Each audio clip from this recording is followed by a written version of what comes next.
In this week's movie review, WFMY News 2's Manning Franks is going back to the key elements. Literally, earth, water, and fire are all a part of the new Pixar film called Elemental. Water and fire might be considered opposites, but Elemental is showing us how that doesn't mean they are not compatible. Let's see if Pixar can bring them together to make a film you'll want to see.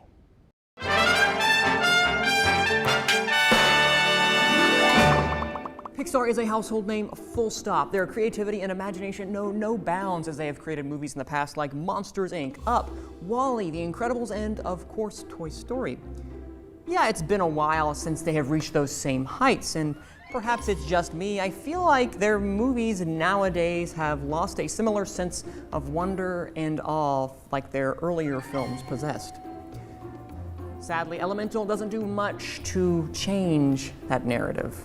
Well, we all live by one simple rule. Elements cannot mix. That pipe squished me all out of shape. Dang. That's better. Oh. Pixar returns to the big screen with the film Elemental, a movie about an unlikely pair of element-crossed lovers.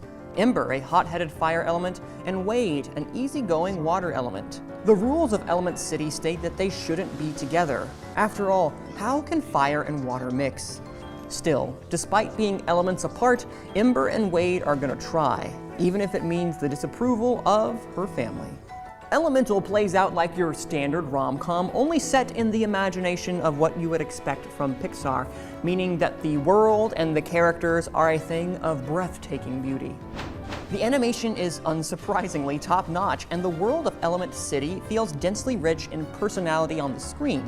In fact, the two lead performances from Leia Lewis as Ember and Mamadou Ache as Wade enhance an otherwise trite romance thanks to their vocal chemistry. They, along with the animators, are the true stars. Where Elemental falters is in its shockingly shallow story that feels unoriginal. While the meet-cute romance may give you a smile or two, the well of goodwill runs dry as the film progresses. Instead, the film throws itself into tropes of star-crossed lovers, familial expectations, finding your voice, generational trauma, and many more that feel half-baked. Like the storytellers had the bright idea of an elemental world, and then they decided to throw a surface-level story together. No spoilers, but there is a line in the film that is the equivalent of the tired quote, "No, Dad, I'm giving up on your dream." Listen, Pixar is not required to completely change the game with every new release. That's just not possible. But their brand has become synonymous with quality, and unfortunately, Elemental is too middling to get that quality distinction. I'm giving Elemental a lukewarm for you to decide. You can watch it only in theaters. You weren't a fan of this movie. I liked it, but the problem is Pixar is so good. I mentioned some of the ones at the beginning there. We know how good Pixar can be. This one just kind of felt like, oh, okay, and I'll forget about it. I think a big part of that is, we were talking about it, I didn't even know that this movie was in theaters. And that's the problem. I think Pixar really conditioned people that their movies would be on Disney Plus. During the pandemic especially, more so than any other animated studio, they really conditioned people to be like, oh, it'll be on Disney Plus, if not immediately, in a couple weeks, a couple months maybe.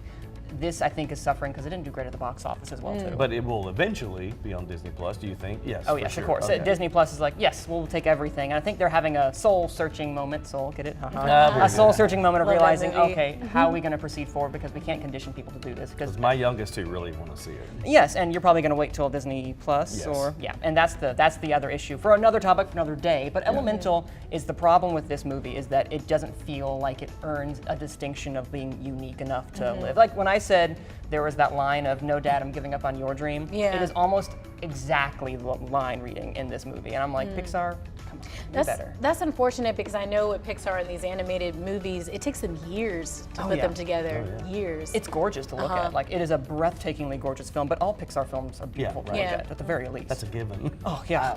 The whole time I was watching that, all I could think about was Osmosis Jones. Have you all ever seen I that? have seen that movie. That was a great one. I know, like, that character reminds me of Osmosis Jones. No one has mentioned Osmosis Jones in the cultural world until you. Yeah, I haven't You're seen the that first movie in since so like like 8 10 years somebody's ago, talked- yes. something like But that. what a good Yeah. flick. That You is have just good. opened a rock that I didn't you. realize was there. Maybe you could do like a Throwback Thursday. Manning Maybe says that's Osmosis Jones. Manning says that's the best thing to come out of the conversation of the movie was Osmosis Oh, Jones. that's not fair. We'll be right back.